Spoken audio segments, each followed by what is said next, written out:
Assalamualaikum warahmatullahi wabarakatuh. Sebelumnya, perkenalkan saya Fikriyah Munawaroh dengan NIM 100113820251137. Di sini saya akan menjelaskan studi epidemiologi yaitu studi cross-sectional, studi case control, dan juga studi cohort.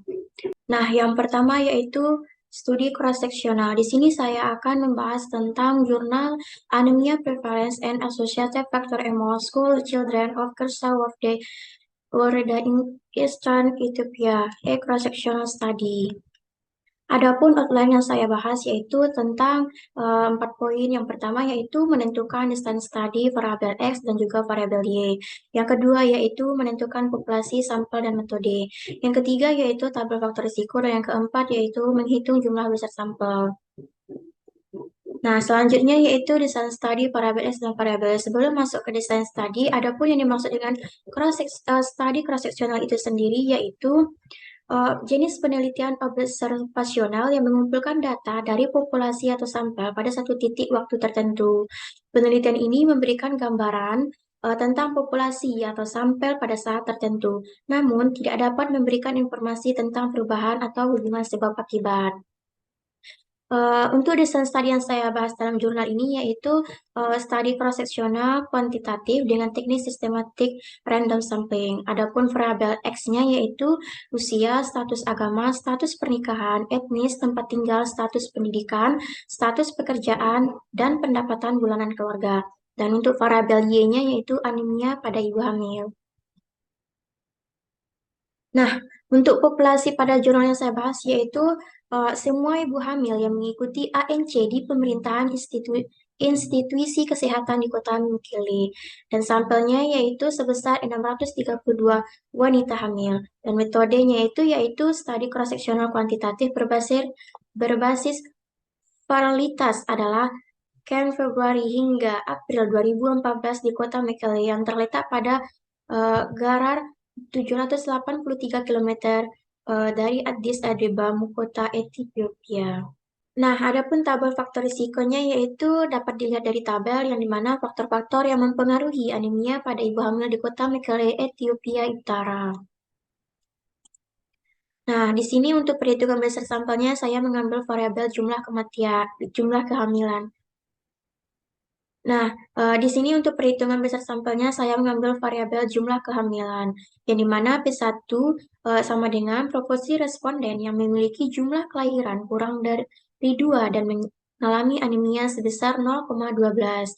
Dan untuk P2-nya yaitu proporsi responden yang memiliki jumlah kelahiran besar dari 2 dan mengalami anemia sebesar 0,25. Dan untuk N-nya yaitu besar sampelnya yaitu sebesar 185 sampel. Jadi jumlah minimal sampel yang dibutuhkan adalah 185 orang tiap kelompok. Selanjutnya yaitu untuk desain studi yang kedua yaitu case control di mana saya mengambil jurnal Patterns of Physical Activity and SARS-CoV-2 versi pneumonia case control study. Nah, adapun outline yang saya bahas dalam studi case control ini ada 5 poin. Yang pertama yaitu pengertian studi case control, yang kedua yaitu exposure dan juga outcome, yang ketiga populasi kasus dan kontrol, yang keempat kemungkinan bias, dan yang terakhir yaitu OR dan interpretasi. Nah, untuk definisi case control sendiri yaitu studi analitik yang menganalisis hubungan kausal dengan menggunakan logika terbalik, yaitu menentukan penyakit atau outcome terlebih dahulu, kemudian mengidentifikasi penyebab atau faktor risiko. Adapun kelebihan dari case control ini sendiri yaitu lebih murah dan durasi yang lebih pendek, memiliki studi yang lebih besar dibandingkan studi cohort. Dan untuk kekurangannya yaitu sulit memperoleh informasi, rawan bias rekal, dan bias seleksi. Adapun exposure dan outcome dalam jurnal yang saya bahas yaitu exposure-nya ada 6 poin, terdapat 6 yaitu di mana diabetes tipe 2, merokok, minum, hipertensi, status gizi, dan tingkat aktivitas fisik. Dan untuk outcome-nya yaitu pneumonia berat. Nah, untuk populasi kasus dan kontrolnya yaitu untuk populasi kasus sendiri individu berusia di atas 18 tahun yang dirawat di rumah sakit dengan pneumonia parah akibat COVID-19. Dan untuk populasi kontrolnya sendiri yaitu individu berusia di atas 18 tahun yang dirawat di rumah sakit dengan pneumonia ringan atau sedang akibat COVID-19. Nah, selanjutnya yaitu bias seleksi. Adapun bias seleksi dalam jurnalnya yaitu dapat terjadi ketika partisipan penelitian tidak mewakili populasi yang diteliti. Hal ini dapat terjadi jika partisipan tidak dipilih secara acak atau jika mereka tidak memiliki kesamaan dengan populasi dalam hal karakteristik penting seperti usia, jenis kelamin, atau ras atau etnis. Dalam kasus artikel jurnal pola aktivitas fisik dan pneumonia berat SARS-CoV-2 Study Case Control, pesertanya yaitu semua pasien yang dirawat di rumah sakit karena pneumonia SARS-CoV-2 yang parah. Artinya, hasil penelitian ini mungkin tidak dapat digeneralisasikan pada populasi umum, karena orang yang dirawat di rumah sakit karena pneumonia SARS-CoV-2 ini parah kemungkinan besar berbeda dengan mereka yang tidak dirawat di rumah sakit dalam hal tingkat aktivitas fisik dan faktor kesehatan lainnya. Dan selanjutnya yaitu bias informasi. Untuk bias informasi dapat terjadi ketika data yang dikumpulkan dalam suatu penelitian tidak akurat atau tidak lengkap.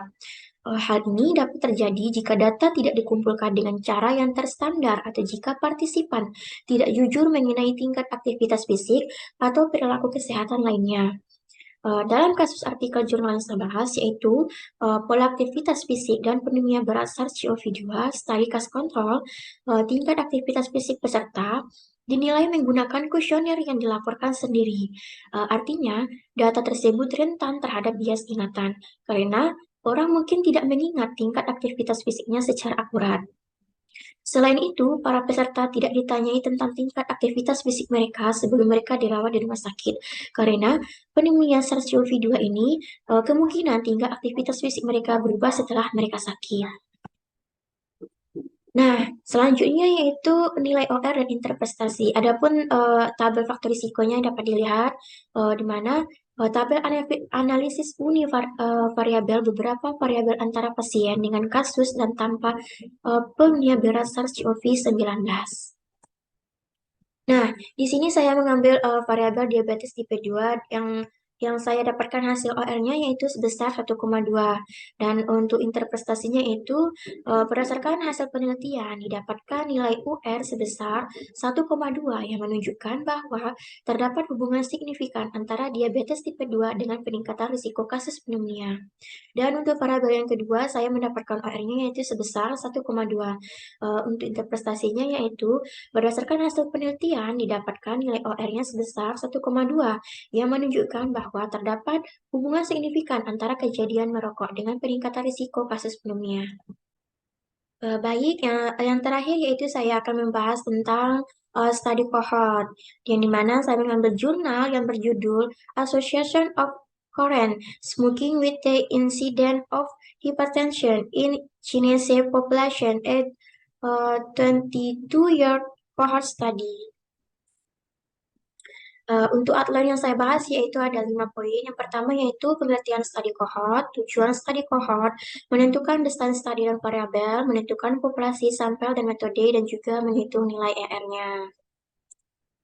Nah, selanjutnya itu yang dimaksud dengan study cohort sendiri yaitu jenis penelitian observasional yang mempelajari hubungan antara paparan dan penyakit. Dalam studi cohort, kelompok individu atau cohort dibagi menjadi dua kelompok, yaitu kelompok terpapar dan kelompok tidak terpapar. Kedua kelompok ini kemudian diikuti selama periode waktu tertentu untuk melihat apakah mereka mengalami penyakit yang dipelajari.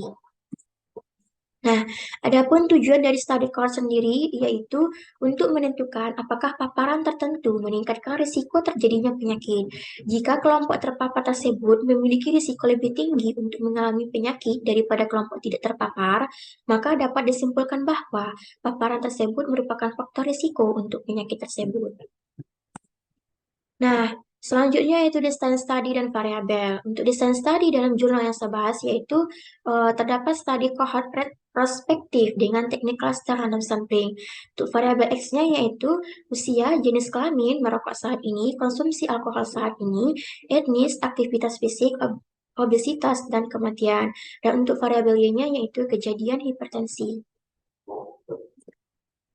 Nah, selanjutnya yaitu populasi sampel dan metode. Untuk populasi dalam jurnalnya yaitu seluruh 9 Global China Health and Nutrition Survey atau CHNS yang dilakukan dari tahun 1989 hingga tahun 2011. Itu sampelnya itu sendiri sebesar 12.900 orang kejadian hipertensi. Dan untuk metodenya itu studi kohort retrospektif didasarkan pada Survei Kesehatan dan Gizi Tiongkok atau CHNS yang merupakan proyek kohort terbuka dan nasional mencakup 9 provinsi yang mewakili pembangunan ekonomi dan sumber daya publik di Tiongkok dari tahun 1989 hingga tahun 2011. Nah, untuk tabel faktor risikonya dapat dilihat dari PPT yang dimana faktor-faktor yang mengaruhi kejadian hipertensi pada populasi Cina di Tiongkok. Nah, selanjutnya itu perhitungan nilai RR. Untuk variabel yang pertama yaitu saya mengambil variabel merokok. Yang dimana untuk nilai RR-nya yaitu insiden pada kelompok terpajan dibagi dengan insiden pada kelompok tidak terpajan. Didapatkan hasil sebesar 1,37. Jadi, orang yang mengalami kebiasaan merokok 1 kali lebih besar untuk terkena kejadian hipertensi dibandingkan dengan orang yang tidak mengalami kebiasaan merokok. Dan untuk variabel yang kedua yaitu saya mengambil variabel obesitas yang dimana nilai RR-nya yaitu insiden pada kelompok terpajan dibagi dengan insiden pada kelompok tidak terpajan. Didapatkan hasil sebesar 0,57. Jadi, orang yang mengalami obesitas 1 kali lebih besar untuk terkena kejadian hipertensi dibandingkan dengan orang yang tidak mengalami obesitas. Baik, sekian pemaparan saya tentang studi epidemiologi yaitu studi cross-seksional, studi case control, dan juga studi cohort. Sekian saya ucapkan terima kasih. Wassalamualaikum warahmatullahi wabarakatuh.